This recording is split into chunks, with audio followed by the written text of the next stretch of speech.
మానవ జీవితం చిత్రమైనది. దాని పోకడ గ్రహించడం సులభం కాదు. మనసు ఆడించే నాటకానికి జీవితం వేదికవుతుంది. ఒకానొక క్షణంలో కారణం లేకుండగా సంతోషం కలుగుతుంది. మరో క్షణంలో దుఃఖం కలుగుతుంది. శరీరం వేదికగా మనసు విన్యాసాలు అనూహ్యం. గాలి, నీరు, నిప్పు, ఆహారం, నిద్ర మనిషికి ఎంత ప్రధానమో అదేవిధంగా మనశ్శాంతి కూడా అంతే ప్రధానమైనది. ధనం, పదవి, కీర్తి ఇలాంటివి ఎన్ని ఉన్నా మనశ్శాంతి లోపిస్తే ఆ జీవితం దుర్భరం. ఎంత బలం ఉన్నా ఒంటరిగా ఉన్నట్లే అనిపిస్తూ ఉంటుంది.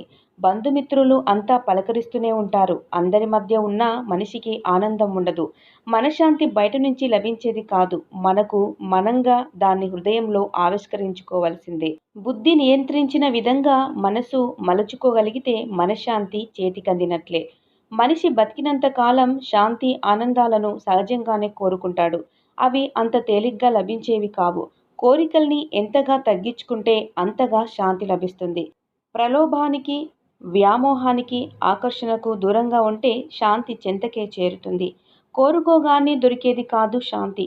మనశ్శాంతి మన ఆలోచన, మాట, ఆచరణపైన ఆధారపడి ఉంటుంది. ధర్మబద్ధమైన ప్రవర్తనపైన, పరహిత వ్రతంపైన ఆధారపడి ఉంటుంది. సాటివాడికి ఓ మంచి సూచనో, ఉపకారమో ఏదైనా చేస్తే ఎంతో ఆనందం, తృప్తి కలుగుతాయి. నిస్సహాయులను, దీనులను ఆదుకోగలిగితే కలిగేదే అసలైన మనశ్శాంతి. నిరంతర శ్రమ, సమయపాలన, వివేకం, విచక్షణ, సత్సంగత్యం, ప్రవచన శ్రవణం, భగవత్ చింతనం శాంతిని చేకూరుస్తాయి. కన్నవారిని సేవించడంలో బిడ్డలు పొందే ఆనందం అనుభవైక వేద్యం. భార్య, పిల్లలు, తోబుట్టువులు అందరి పట్ల యథోచితంగా బాధ్యతలు నిర్వర్తిస్తూ అందరిలో ఆనందం చూస్తూ పొందే మనశ్శాంతికి విలువ కట్టగలమా? శ్రీరాముడు పితృవాక్య పాలనలో, ధర్మరాజు ధర్మ ప్రవర్తనలో, హరిశ్చంద్రుడు సత్యవాచన నిర్వహణలో, సీత, అనసూయ, సావిత్రి ప్రతివ్రత ధర్మాచరణలో ఎంత మనశ్శాంతిని పొందారో వర్ణించలేం. పంతుడికి ప్రవచనం చేయడంలో, కళాకారుడికి ప్రేక్షకులను, శ్రోతలను ప్రసన్నం చేయడంలో, అధ్యాపకుడికి విద్యాబోధన చేయడంలో, దానశీలికి పాత్రోచిత దానం చేయడంలో, సంఘ సంస్కర్తలకు, నాయకులకు సమాజ సేవ చేయడంలో కలిగే ఆనందం, మనశ్శాంతి అనిర్వచనీయం. నా మనసు అనే కోతి మోహమనే అడవిలో సంచరిస్తోంది. డబ్బు కోరికలనే చెట్ల కొమ్మలపైన ఎగురుతోంది.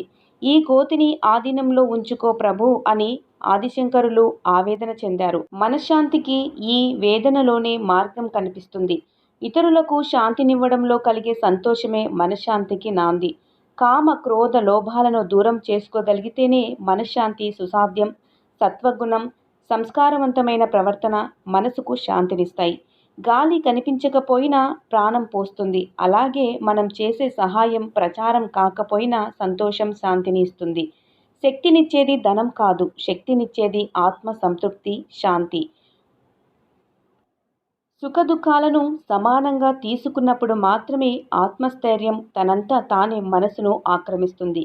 దూషణ, భూషణ, తిరస్కారాలకు అతీతమైనటువంటి ఆలోచన దృక్పథం అలవరుచుకోవాలి. త్రికరణ శుద్ధితో జీవన ప్రస్థానం కొనసాగించగలిగిన వారిని మనశ్శాంతి నీడలా వెన్నంటే ఉంటుంది. తాము చేసే కార్యాలను ధర్మబద్ధంగా చేయాలి. అనగా సమాజంలో ప్రతి వారికి ఏదో ఒక చేయదగినటువంటి పని ఉంటుంది. విద్యార్థి, ఉపాధ్యాయుడు, ఉద్యోగి, పౌరుడు, సేవకుడు, మిత్రుడు, భర్త, భార్య, రాజు, సన్యాసి ఇలా ఈ లోకంలో ప్రతి ఒక్కరికి ఆచరించవలసినటువంటి పనులుంటాయి. వాటిని సక్రమంగా చేయడమే ధర్మం. కారంగా ఉండటం మిరపకాయకు, తీయగా ఉండటం చెరకుకు సహజంగా వచ్చినటువంటి లక్షణం. దాన్ని కోల్పోతే వాటికి విలువ ఉండదు. కాబట్టి మనం చేసేటువంటి కార్యాలను ధర్మబద్ధంగా నిర్వహించినప్పుడు మనశ్శాంతి చేకూరుతుంది.